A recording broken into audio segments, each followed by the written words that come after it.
All right, ladies and gentlemen, welcome to No Final Bell. We're going to start off the show with a little sad news as it just was announced that Jerry Jarrett, Jeff Jarrett's father, uh, very famous promoter, wrestler, father of Jeff Jarrett. He was actually the one that created TNA wrestling. He co-founded. Co-founded it with his own son, right? Yeah. Yeah. TNA Impact Wrestling. So rest in peace. The wrestling world is very saddened to hear the news of Jerry Jarrett passing away. Unfortunately, I don't know much about Jerry I can't really. on the Yeah. than the fact of than Jeff.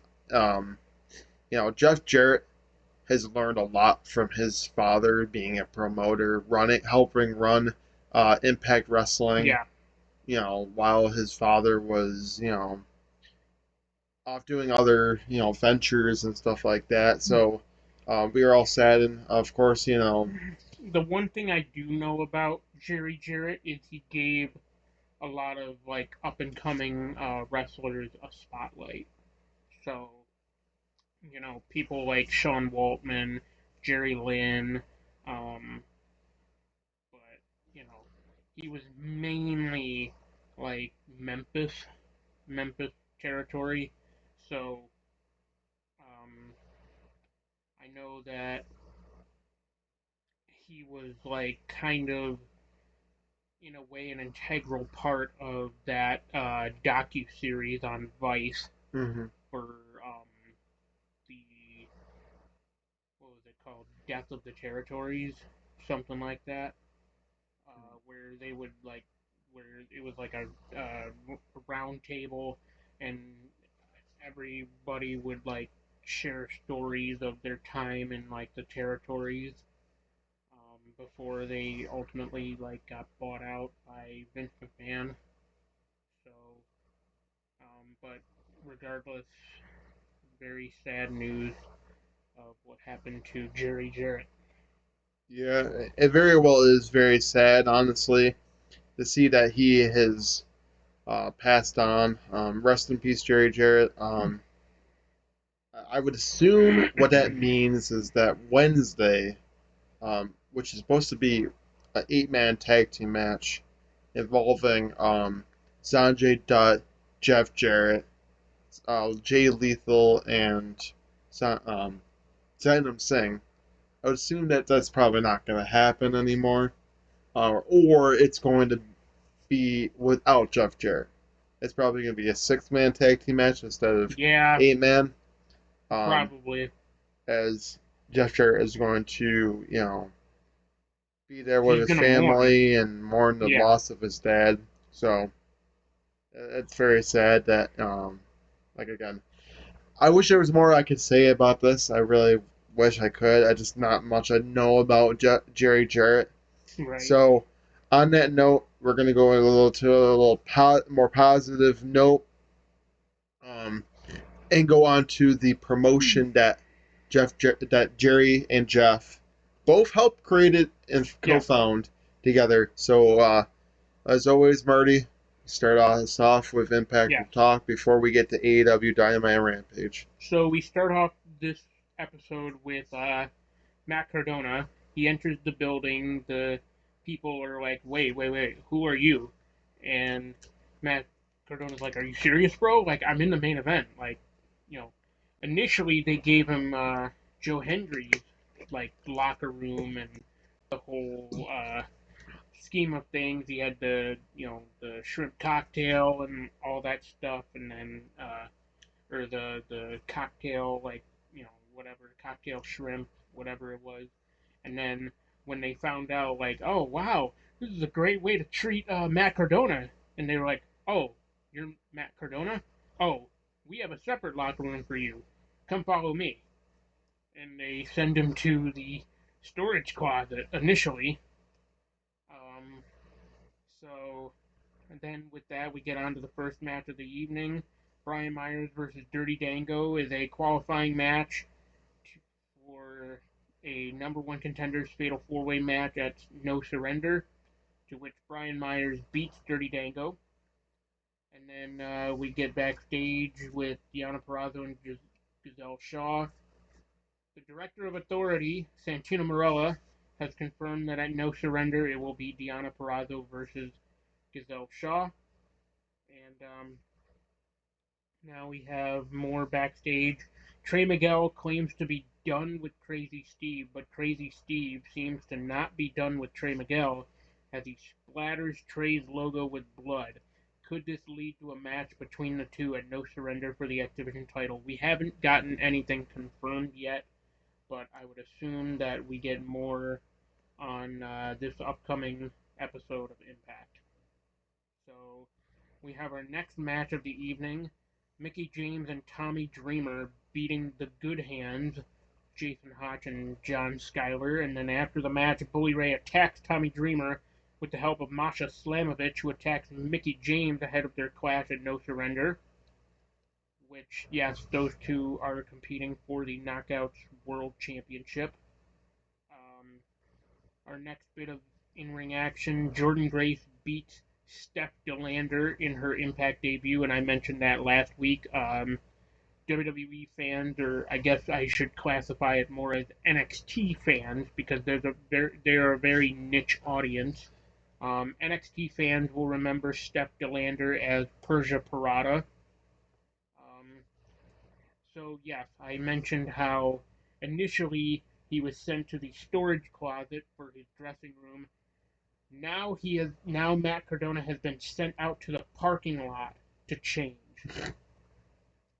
So, you know, hey, I guess when you're Edge's bitch, that's the kind of treatment you get. Um, so Josh Alexander's interview time gets interrupted by Kenny King, who talks about wanting a title shot, but then Rich Swann comes out to tell him he has to earn it and sucker punches Kenny King. So those two will actually be fighting on the next episode. But I should probably mention this before I get any further. Next week's show, I am actually not going to be talking about Impact.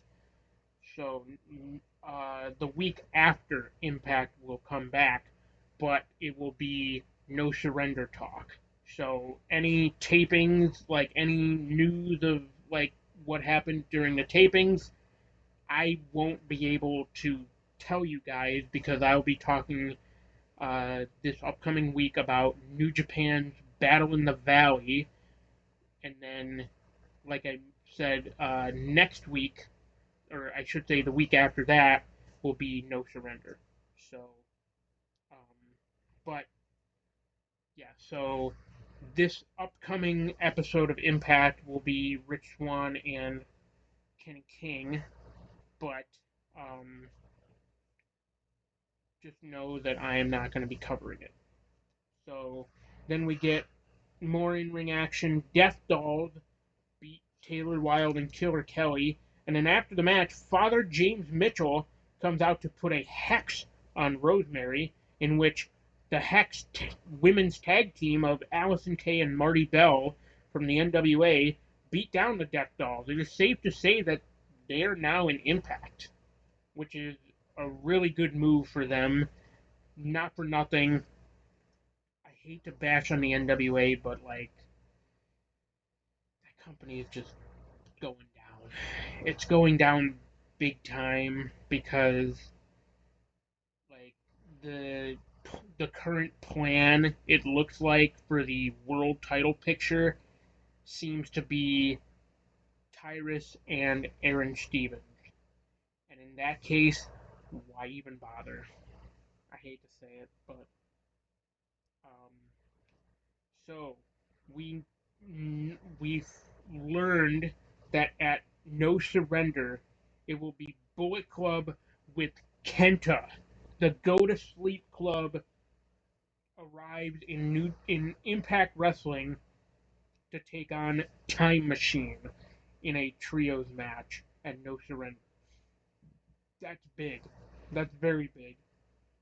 So, and then in the final qualifying match of the week, PCO beats Shira to advance to No Surrender and the Fatal 4-Way number one contenders match. And then in the main event, the highly anticipated main event, Joe Hendry versus Matt Cardona for the Digital Media Championship.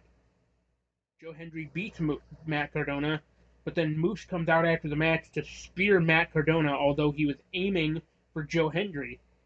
And also after the match, Joe Hendry reminds us all once again that Matt Cardona is Edge's bitch. You're the king of the indies, and now you're rich, but to me, you will always be Edge's bitch. Hmm. So that is Impact Wrestling Talk for the week. Now we get on to a very stacked episode of AEW Dynamite. Yeah, Championship Fight Night started off Championship Fight Night. with a banger of a match with MJF and Konosuke Takeshita for In the that Eliminator match. World Title Eliminator match. I tell you, they literally brought the house down. The very first match didn't Very back disappoint and at all. forth, very close. Yeah, very back and forth, very close. I will say, though, I was pleasantly surprised by the outcome. And we'll get to the outcome. Yeah, I kind of was too. I mean, on the last episode, which was, not very long ago, it was on Friday, of course. This is, Wednesday. I think maybe Konosuke Takeshita should be able to one-up MGF and get a future title opportunity, because that's exactly what happens. When they, in these eliminator matches, if they were to win the match, they get a title opportunity on the next week's episode of Dynamite. But it makes you wonder if Tony Khan values Konosuke Takeshita as such a big star and a future world champion, then why don't you have him be able to get the victory and be able to face off against MJF? And I get it, it's probably still too soon and everything like that. But, man, Konosuke Takeshita has literally gone toe-to-toe with every single opponent that he's gone up against and made them look good. MJF, he's made look good. He's made Moxley look good. He's made others that he's gone up against look good. It just, he doesn't have a lot of credible wins under his resume in AEW. And, it kind of brings me to this next point of, at this point, I'm pretty sure he's had, 2 or 3 world title eliminator matches. Once against Moxley when he was still the champ, and one against MJF literally last episode of Dynamite, and he lost both times. Yeah. Where do you go from here if you're Takeshita? If anything, this recent world title eliminator match against MJF would have made more sense to have him win. Yeah, I agree. I will say that, yes, they beat the living hell out of each other. AEW, if you want to do us a big favor, you stop showing on TV when the blades get passed to the refs, because... Or at least just, don't actually show a blade being nicked. Yeah, and I'm looking at you, John Moxley. Yeah, you could clearly tell in that Hangman match last week. I know we didn't talk about it. We didn't talk about it, but actually, I think we did. I think we did talk about it. We did talk about it. You can go back and watch episode 70. So it was definitely the camera shot in on. But ultimately, nicking his eyebrow. Ultimately, yeah, it was not the outcome that I thought it was. I really did think that it was going to be Konosuke Takeshita being able to get the victory, getting a future world title opportunity, and that, in I look at it this way. Laredo, Texas? Yeah. I look at it this way. He could have won the Eliminator match, but he didn't necessarily have to win the title match. I will say that if he did win the Eliminator match, him losing the world title match would have sucked and really tarnished his... I don't... Well, yeah... Maybe Tony Khan has a larger long-term plan for Takeshita. I think so, too. Because I think there's 2 other... I look at it this way. There's 2 other titles that you could possibly go after. The TNT or the All-Atlantic Championship. So honestly, I think one of those two titles you could possibly go after. I mean, there's Jungle Boy Jack Perry that wants one of those titles too, but we'll happen to see what happens. But ultimately, MJF does beat Konosuke Takeshita by submission. Yeah, By the way, with the Salt of the Earth. Well, it initially was the Salt of the Earth submission, but then he basically did the Tommaso Ciampa armbar, which he rolled himself over and extend pulled on. but these two men have been in the picture before, but seem to be in the picture again. Probably heading into Revolution for the TNT Championship. Well, Samoa Joe claims he will take everything from Wardlow as he tries to go after his title. Thoughts? Um, I mean, yeah, I I was mean, there's never.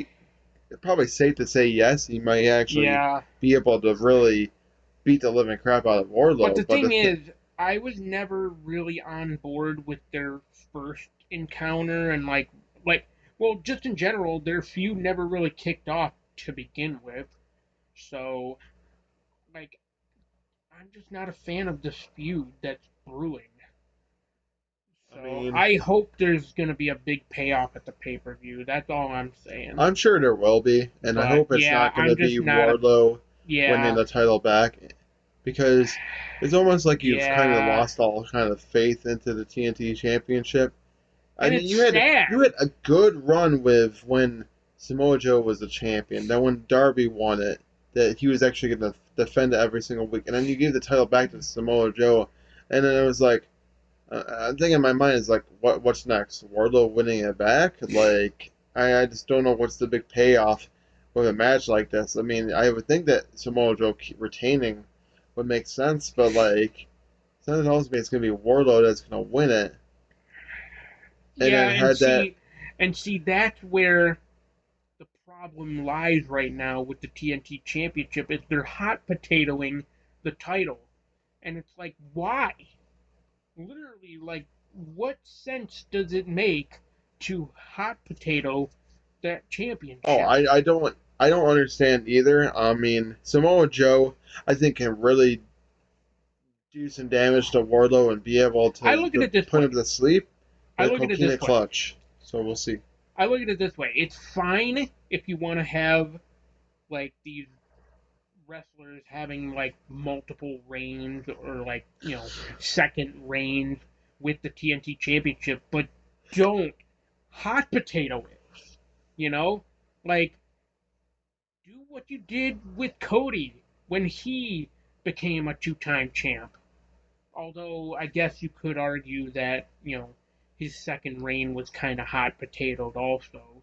But at least they gave Darby Allen a pretty decent because I'm pretty sure it was Darby that beat Cody for the title initially. Or no, it was Brody. It was Brody that beat Cody for the title initially.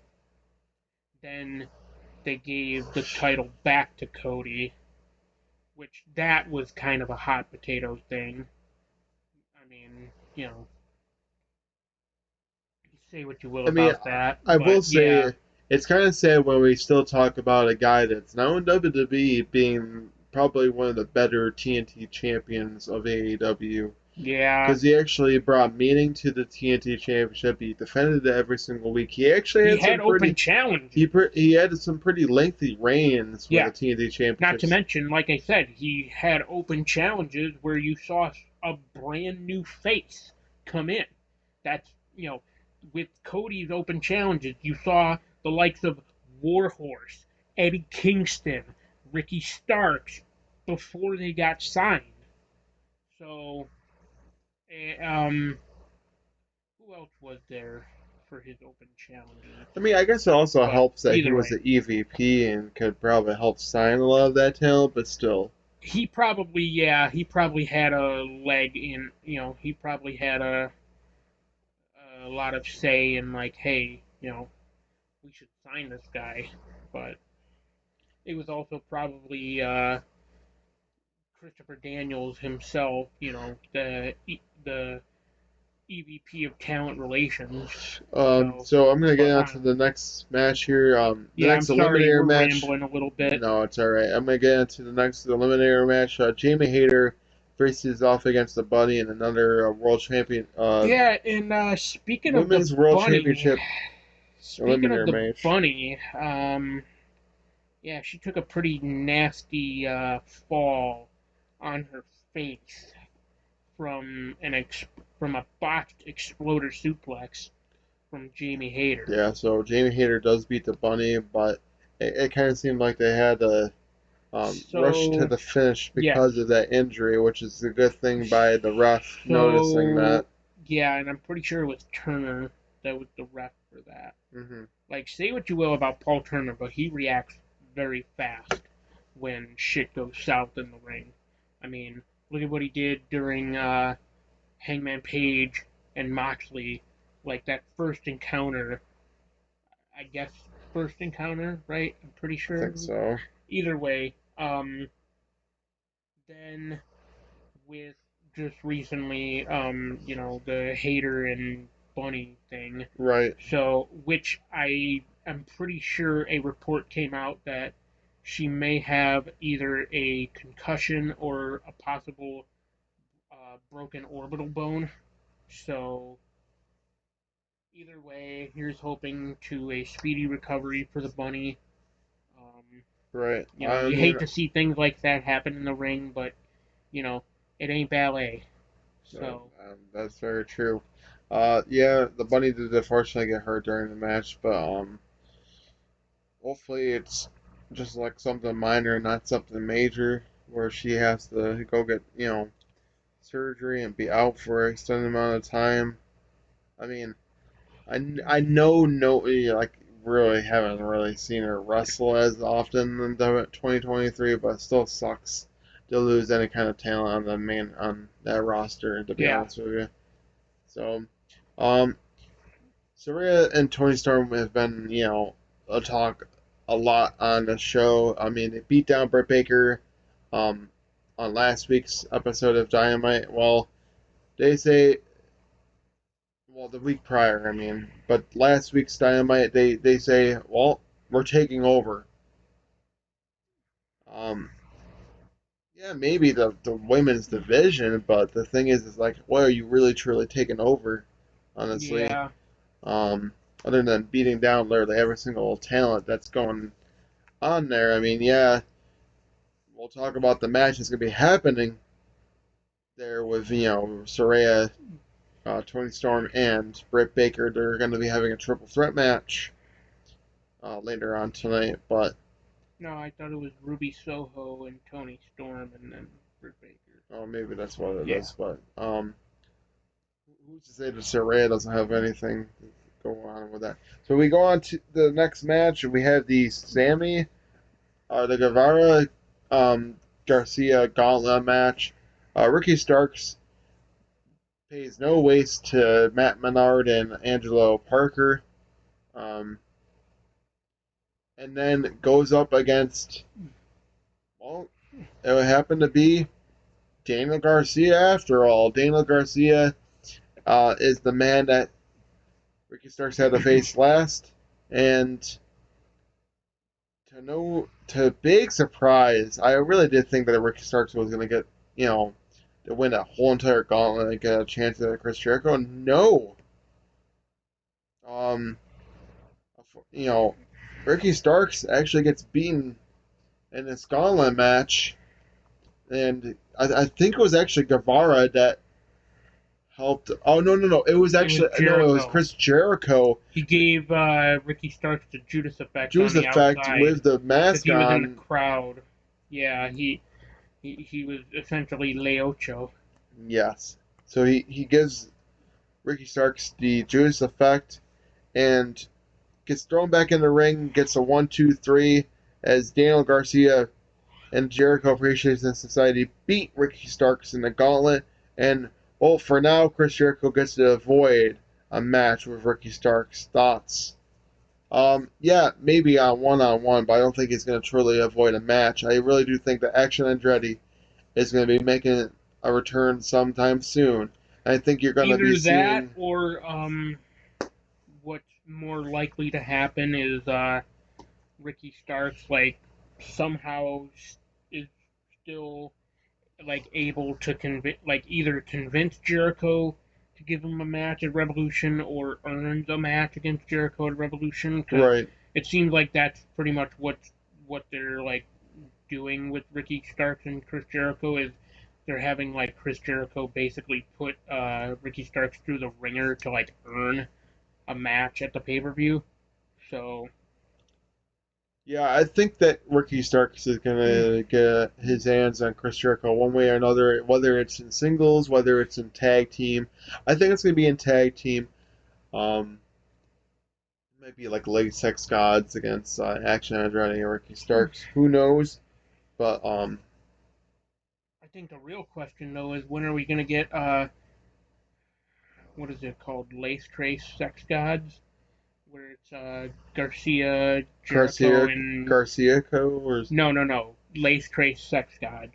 It's basically Guevara, Garcia, and Jericho challenging for the trios titles. um, you know, I know it's not going to happen you know, anytime soon, I but find you it so know, funny because Chris Jericho was like, "Oh, we're gonna compete. We're gonna challenge for the tag team titles. We're gonna challenge for the tag team titles." Well, unfortunately, every time he says that, they never challenge for the tag team titles. So I would love to actually see the Jericho Appreciation Society eventually do something in the trios division and do something in the tag team division. Freshen up a little bit. I mean, had different well, storylines. I Nothing mean, against the one with him and Ricky Starks in Action and Ready, but it's like it's a little dull kind of right now. I mean, I get it.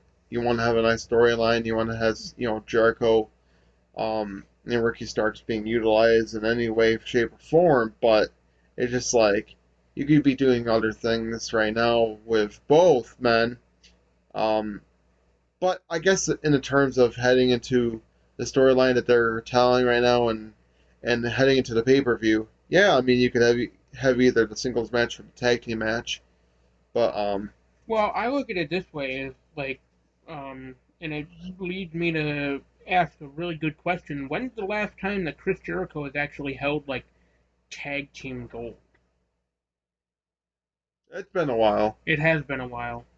So I mean, hey, Definitely since it hasn't been I was since his gonna say WWE it was days. like since his WWE days. I think the last person that he was tag team with was It wasn't KO, was it? Jericho. It was that long? Maybe I don't think he was a tag. He didn't win the tag team titles with Kevin Owens.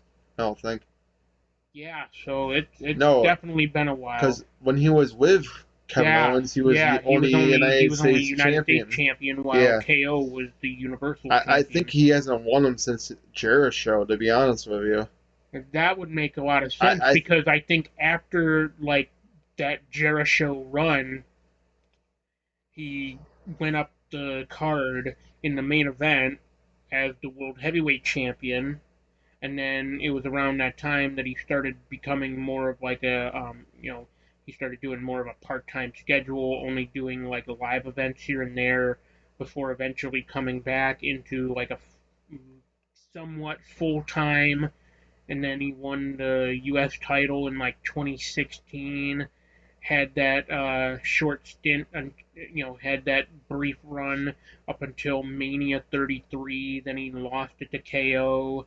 Then he like came back to do like a one-off thing, and then that he toured with Fozzy for like that the rest of 2017. Then showed up at New Japan for that like teaser for Wrestle Kingdom the next year, and then after that he pretty much started sporadically making appearances for New Japan before eventually signing with AEW. So yeah, it that would make sense that so either way, like I think not saying that he wouldn't still be a good like singles, but at the same time it's like why not give Jericho another like tag team title run?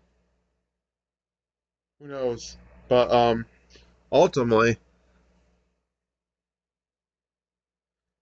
I will say it wouldn't hurt to have him go after some gold, some tag team gold or singles gold or something. Do something I with Chris mean, Jericho. literally, his last title that he held was the Ring of Honor World Title, and not for nothing, he did more to legitimize that title than like any of the previous champions in 2022 alone. I know. I hate to say that, Yeah, but no, like you're you not know, wrong. So we got into our next match. Brian Danielson and Roosh face off against each other. It's the last match that Brian Danielson has to either win or won't get his match at Revolution. Well, after a very lengthy, grueling, back and forth match between Roosh and Brian Danielson, I tell you, Roosh really brought his all, his A game to Brian Danielson. Brian Danielson, bloody, beaten down mess in the ring there. I mean, he really got the ringer. These two brought it down. Brian Danielson puts on some banger matches. Roosh, I feel like he's a very underrated talent in AEW. I mean, yeah, he he doesn't get a doesn't lot of credit I mean, for he's maybe not the best wrestler in the world, but he can put on some yeah, bangers and yeah. matches with. I mean, shit, you can't just you know be that kind of guy and not call yourself. He is also he's not a former ROH World Champion for nothing. Former two-time. Yeah, so he has done what needs to be done to put up great matches, be a former World Champion. Um, Somebody that if Tony Khan really wanted to could push into being a world champion in AEW, but unfortunately I just don't think that's going to be the case unless there's plans for him in ROH, which could be possible. Um, but ultimately, in the end of it, Brian Danielson finally wins his last match that he has to win, and will get the 60-minute Iron Man match at Revolution for the World Championship. But Not before. is he going to be 100% though? Yeah. Because MGF beats down Danielson after the match, and then gives him the arm bar, The salt of the earth. salty art, and beats down staff members. Safe to say that MGF was probably going to get fined for touching a ref, or for putting his hands on a ref, or putting his hands on staff members. Um, He doesn't care though. He's got money. I You know know. that's true. He does have money. He's going to be there on Dynamite later tonight, as he is contractually obligated to be in Laredo, Texas. I wonder what he's going to talk about, honestly. Um, but I honestly, as much as as much of a heel that MGF is, you can't help but love the darker, edgier side of MGF, as where he used to run away from a lot Yeah. of, this. Now he's out there beating the shit out of people, showing that he's Yeah. not gonna stand He down. kind of transitioned. Like in a way, he's still like a chicken shit heel who will resort to like anything and everything to like just get away from any match or like segment that is presented to him. But now it seems like he's kind of transitioning to more of like a cowardly heel. You know, someone who, or maybe not cowardly because that's pretty much the same thing, um, but like basically more of somebody who will do anything it takes to get ahead and like to Right. win. It does So seem like that because honestly, this darker, edgier side of I guess you MGF. could categorize it as like the dastardly heel. Now it makes you wonder because now you have the 60-minute Iron Man match, which is going to be it's going to go a full hour, and whoever has the most, you know, pinfall or the most victories will be crowned the winner. But again, we talked about it. We have not seen a 60-minute Iron Man match in a very long time in professional wrestling. Not since like WWE and WrestleMania, um, between Bret Hart and Shawn Michaels. We have not seen a 60-minute Iron Man match. I think since then. I could be wrong. I don't I'm think. pretty sure the last like 60-minute Iron Man match was Kurt Angle and Brock. I could be wrong. Either way, we'd have to look it up. Was that 2005? 03? Yes. Yeah. Is it? Okay. '03 on like Oh yeah, random back in the day when SmackDown. Brock Lesnar actually gave a shit. Oh, sorry, did Yeah. I go that far? And even more so back when you would actually see like a 60-minute Iron Man match on SmackDown of all Right, I things. know that's true too. Back when But SmackDown actually had more of a, like variety I of will matches. say that this now, get ready to watch probably the best match in AEW history between Bryan Danielson and MJF because they're going to bring the house down in that main event of Revolution in Chase Center.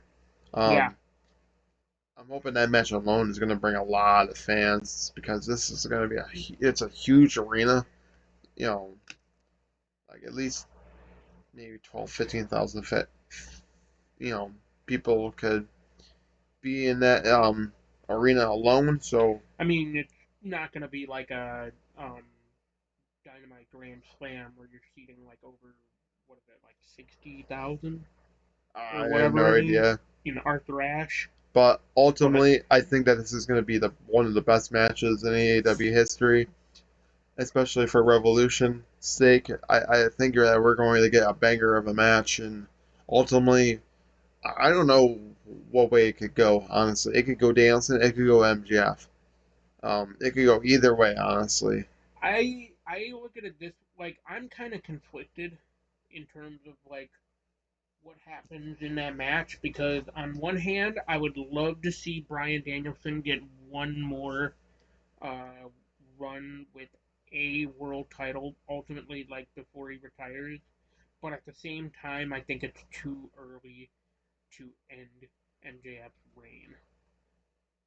yeah, it might be. So So we get on to our next match as the Elite face off against Top Flight and AR Fox. I tell you what, of all these opponents that the Elite face off against, man, AR Fox and Top Flight really brought it to the Elite. You know, I will say the Elite, of course, they're going to be the top trio out there right now, and they're going to beat everybody they can to retain those World Trios Tag Team titles. But man, Top Flight and AR Fox really brought it. You really thought maybe they could actually do it. Maybe they can beat the Elite. Maybe they can win those World Trios Tag Team titles. You know, the high flying action, the back and forth between these two trios. It just, man, I tell you, it makes you wonder. Yes, the Elite are your World Trios Tag Team champs, but if they were to face off against anybody at Revolution, I have no idea who it could be because again, you still have to build matches for Revolution. It's yeah, it's getting up very close. So you have only a couple weeks to really build it. And the only match that's technically confirmed right now for Revolution is the world title world title. I would assume that either tonight or next Dynamite is going to be where you're going to have to start coming up with matches for Revolution. So Tony Khan, the time's ticking for you to make your move for matches coming up for Revolution because you can't just rely too heavily on that 60-minute Iron Man match. So, yeah. I mean,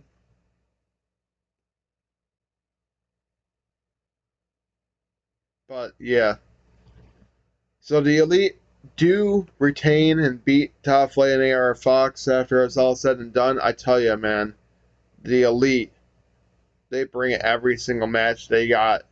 They're the World Trios Tag Team Champions for a reason. And honestly, I tell you what, the Elite just keep on bringing it. Kenny Omega and the Young Bucks keep on bringing it. I mean, the chemistry between all three of those men are just amazing. yeah, Like nothing else. But AR Fox and Top Flight definitely has some chemistry of each other too. That's why they make themselves a really good trio. And honestly, if Top Flight don't try to go after those World Tag Team titles, then maybe they could be in the Trios Tag Team division too. So, then Stokely Hathaway after that match is uh, talking in the back with Charlie Caruso. yeah. Right? Yeah. No, it was Lexi Nair. Lexi No, Nair. Charlie is in. Charlie Caruso and in Charlie Arnold is in UFC now. yeah. So Is Stokely Lexi Nair. Hathaway seems to want the firm to take care of Hook, and Hook is like, "Oh, I hear my name. I hear you, son." Talking some shit while walking down, and and attacks Hathaway. Um, what does this mean? That means that Hook is going to be hearing from Stokely's lawyers. Yeah, probably will. Um, there's not really much that happened with it. I mean, there's more that we're all gonna talk about from Rampage, but we get on to our main event as the Guns face off against the Acclaimed. Honestly, I did think that maybe Billy Gunn was gonna get into this match sometime somewhere. I thought maybe he was gonna help the Guns in every way, shape, or form, but unfortunately, that didn't happen at all. Um, I but don't think I that will Tony say Khan is actually going to like kill off Daddy Ass because I don't think so like either. you know the thing about it is like Tony Khan, like the difference between Tony Khan and, well, I mean, he's no longer part of creative in WWE, but at the same time it's like I'm still going to use it as a reference. The difference between AEW and WWE, and especially Tony Khan, is that Tony Khan recognizes when somebody is getting over, and he will continue to like ride that wave of momentum and push them while they are getting over, as opposed to WWE, who is like, oh, hey, you know, especially with like Rusev Day and Bad News Barrett, because the thing with that is like they started getting over with that act of like Hmm. especially with Bad News Barrett, he started getting over and they killed his push. Same thing with Rusev. Rusev Day was getting over. They killed that push. Yeah, that is very true. I will say the Guns and the Acclaimed. I mean, this match, between both tag teams, kind of really shocked me. I really do think it should have been. You should have waited until Revolution to have this tag team match Yeah, because the storyline that you built. Now you the Guns um, did end up beating the Acclaimed with using the tag team title belts yeah, in a roll up to become the new tag team champions. So I guess congratulations to the Gun. But did you really have to use dirty tactics to be able to get the victory, to get the tag team yeah. Because titles? not for nothing, I mean, I get it. Now without you could Daddy be. Ass and without the use of those tag team titles, they wouldn't have been able to win the match in anyways. Not for I agree. nothing. Um, I guess you can be happy now. You got what you said You that got what would you make wanted, Ass you Boys. you said you got exactly what you knew. What would have made you happy is those tag team titles. You have the tag team titles, but you use the titles to hit them in the face, to roll them up, get the 1, 2, 3. I don't like that finish, especially for the main event. The fans have every Yeah, right to chant bullshit on that. They really do, because that's how you're gonna end Dynamite. Like, not a lot of people stick around for Rampage, and they get to leave and like yeah. question like, That, what the hell did they just see? well, not to mention, it's like, do you really want to like hurt your overall fan base, especially for El Paso, Texas, ending with that? Like, you know, I hope Tony Khan rights his wrongs with that, Right. and he learns his lesson. I don't know what lesson he would learn with that, but just in general, like, I hope he learns his lesson and rights his wrongs, because yeah. Oh, The I fans guess were very vocal with their bullshit chants. so. What I also forgot to say is during Dynamite 2, it's kind of funny. The Impractical Jokers, James Murray, and Brian Q. Q Quinn, um, stole the bat of Chris Yep, Jericho. they stole Floyd. They stole Floyd, and he wanted the Chris Jericho on, I think, Thursday, said, "Oh, I wanted to see you on Rampage to be able to return my back to me. So we'll talk a little bit more about that when we get into um, that. But the first match of Rampage, we get the Blackpool Combat Club of Jon Moxley, Claudio Castagnoli, and Wheeler Wheeler Yuta Yuta. facing off against the Butcher, the Blade, and Kip Sabian. Well, it's interesting because they say like the Blackpool Combat Club, but yet when they mention Blackpool Combat Club, there's absolutely zero mention of Bryan Danielson. So it makes you wonder at this point, is he still in Blackpool Combat Club? I don't know, probably not. Honestly, They I kind of think just silently like I kicked think him out of it's that I faction, think it's Wheeler Yuta, Claudio, and um, which Jon is fine by Moxley. me because not for nothing, make the Blackpool Combat Club a trio, make them potential challengers in the trios division, Yeah, exactly. Because they're not doing anything other than Claudio Castagnoli being the ROH World Champion. and Wheeler being a pure champion. But I mean, they got to do something in AEW too. That's true too. So ultimately, they do get the victory against the Butcher, the Blade, and Kip Sabian. Um, then there was a time where Kip Sabian was in the back after the match, and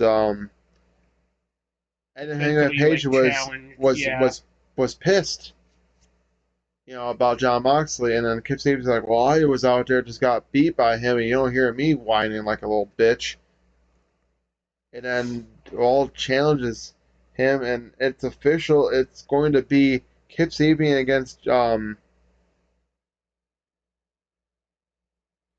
yeah, Kip Sabian against Hangman against Hangman Adam on Dynamite. Page on Dynamite. Thoughts? Who do you got for that match? I want to be surprised and actually like go with Kip Sabian, I think it's but gonna be something it. tells me Hangman. But then again, I mean, it could end up being Kip Sabian with the help of Jon Moxley. Oh, I I think never even that thought about that. I Yeah. think that's going to be another match that's going to be confirmed for Revolution. Adam Hangman Page and Jon Moxley. And ultimately, I would be okay with that. I think that there needs to be maybe no rules for this match. Have a Oh, bigger what like payoff, a lights out death match something kind of like thing? that. Because I think you need to have a bigger picture at the pay per view. That's not going to really tarnish both of the records too much, honestly. Yeah, because Maybe honestly, like when's the last time we really had like a lights out match where it didn't affect? Was it Hangman and Adam Cole from like literally a year ago where Danhausen debuted? something like that. I think. Or was it even Hangman? Was it Orange Cassidy? Either way, it's literally been like over a year since we last had like a lights out match where it doesn't affect anybody's record. Right. So get on to our next segment. Sting and Darby Allen are say that they're going out with Going a out on a blaze Blades of of glory, Glory.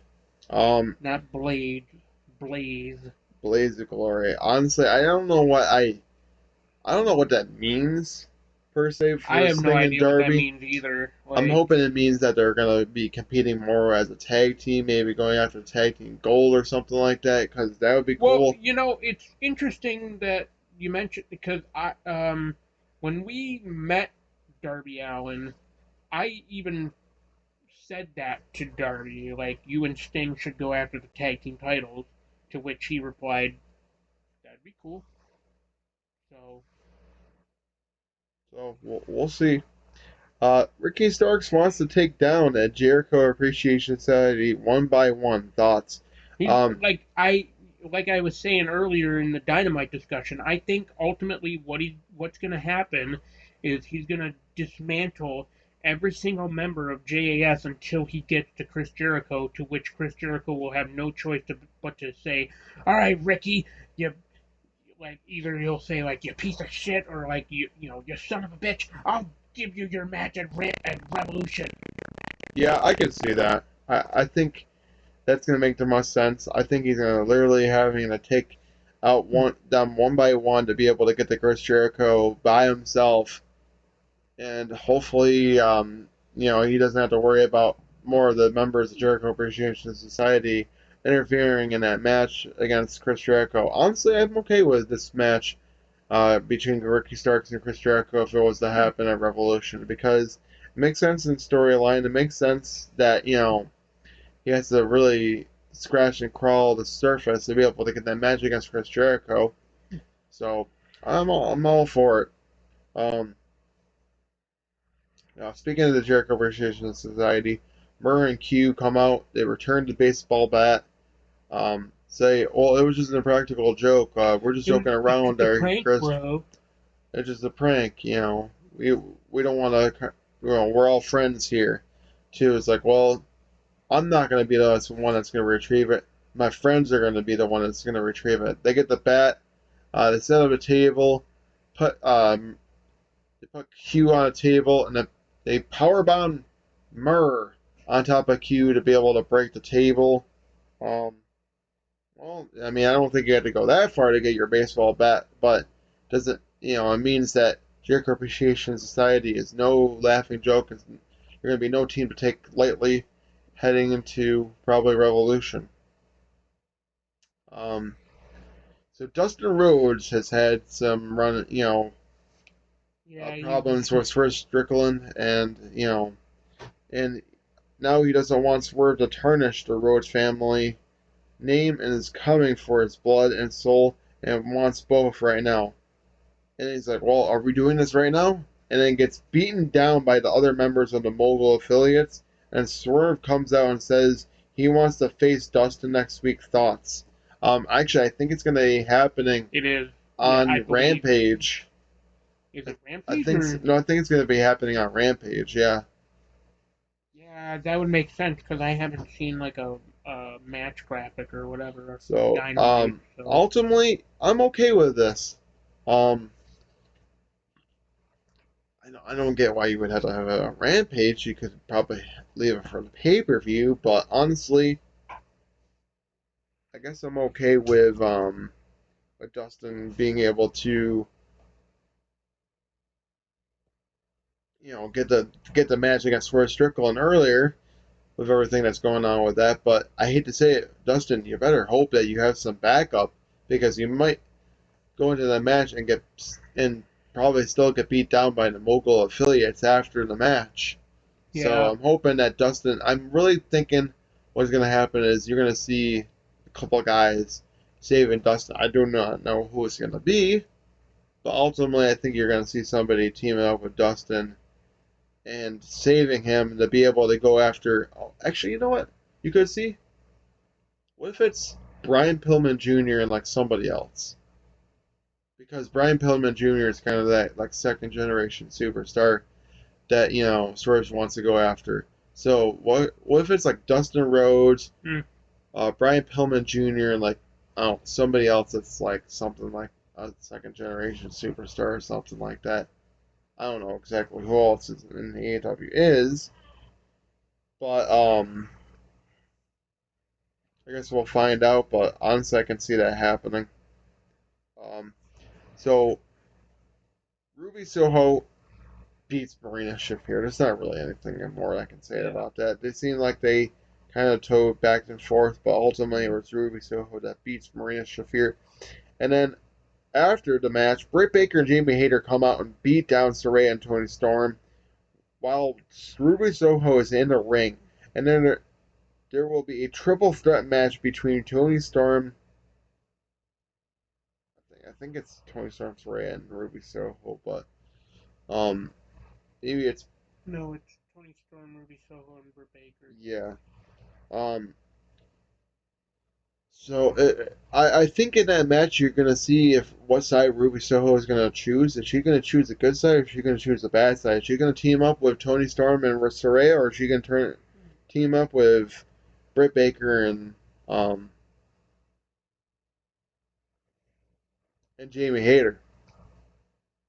Yeah, I mean, we're definitely gonna see what side she chooses, but ultimately, I think she's gonna align herself with Britt Baker to get closer to a world title shot. So Mark Briscoe is in an interview, and Yeah, um, and then smart Mark Sterling's like, hey, I want to be, I'm a lawyer around here. I want to, you know, help you earn money for the first time ever in your career. Um, and then Mark's like, well, no, I don't want to. And then says something about like better than your chicken farm or something like that, where he holds him. He's like, listen, boy. And then Mark's like, oh well, look who it is. It's my former rival, Josh Woods and Mark Briscoe, to face off against each other. Thoughts? Um, Josh Woods, you better watch out because them boys are gonna come out and whoop some ass. Mark Briscoe is gonna come out and whoop some ass on Josh Woods, his former rival in ROH. Um, I can see it happening. It's great to see that Mark Briscoe is getting utilized on AEW television. It sucks it had to happen after um, yeah. I Jay mean, Briscoe passed away, but hey, it's I guess you know better than nothing at this point. But Mark Briscoe, I think he's going to beat Josh Woods, but it would also be cool if Mark Briscoe was to be able to find some kind of partner to face off against Josh Woods and Tony Nese, maybe heading into Revolution or something like that. But you can't really just, you can't have Mark Briscoe tag team without his brother. It just doesn't feel the same. yeah, So Jungle Boy Jack Perry beats Ryan Nemeth. There's not really much to talk about that. yeah. Hollywood hunk, sorry. He can't beat Jungle Boy Jack Perry. It's not, Ortiz says he wants to show Eddie Kingston that he's wrong. By facing off against him, he's like, well, I don't want you to be the House of Black's basically bitch. Yeah. Um, so honestly, I think that, maybe that's the right thing. Ortiz needs to show Eddie Kingston one way or another that he's wrong to try to go in the footsteps of the House of Black to be, you know, there that it's the wrong move. They don't want you and you don't want them type of thing. So thoughts on that one? I mean, something tells me that like the big pay-per-view match isn't going to be like Eddie Kingston versus Ortiz. It's actually going to lead to like Eddie Kingston versus the House of Black, or not even Malachi Black. Right. But I mean, it could just be like a one-off match that happens on like Dynamite or Rampage to lead to, But I don't know. I mean, we don't really know like what AEW's plans for Revolution really are. So Right. That's very true too. Um, and then Orange Cassidy the and main Lee event, Moriarty face off in the main event for the All Atlantic Championship. Um, Ultimately, Orange Cassidy does beat Lee Moriarty to retain the All Atlantic Championship. I mean, we were talking about it. It's like, well, he hasn't really been seen. He hasn't really defended it last couple of weeks. Well, this time he does defend the All Atlantic Championship and retains it against Lee Moriarty on Rampage. Well, everybody, um, I guess congratulations to the Guns. You are the new tag team champions. It was definitely a championship fight night to remember. Um, so this is going to conclude this episode of No Final Bell. Please make sure to follow us at Tinkle Sports uh, on social media. Of course, you want to follow our channel at Tinkle Sports and Entertainment as we have Out of Turn 4 every Tuesday at 5. We have Sunday Morning Tinkle every Sunday at 9 a.m. Of course, this show every Wednesday at 5 typically, unless we fall a little behind like we have. But at least this week the episode is going to come out right on time, you know. And also, please Please make sure to like, comment, subscribe, and share this video amongst everyone that likes wrestling, your family, your friends, maybe your next door neighbor. You never know. Whoever is into wrestling, it would we would highly appreciate it. Honestly, of course, thank you for the continued support with all the newer uh, people that are viewing the channel. Of course, the returning viewers, we would like to be able to keep as many people. So make sure to subscribe to the channel um, and hit the bell notification to be able to be notified for more content on this channel. As always, we will catch you in the next video. Goodbye, everyone.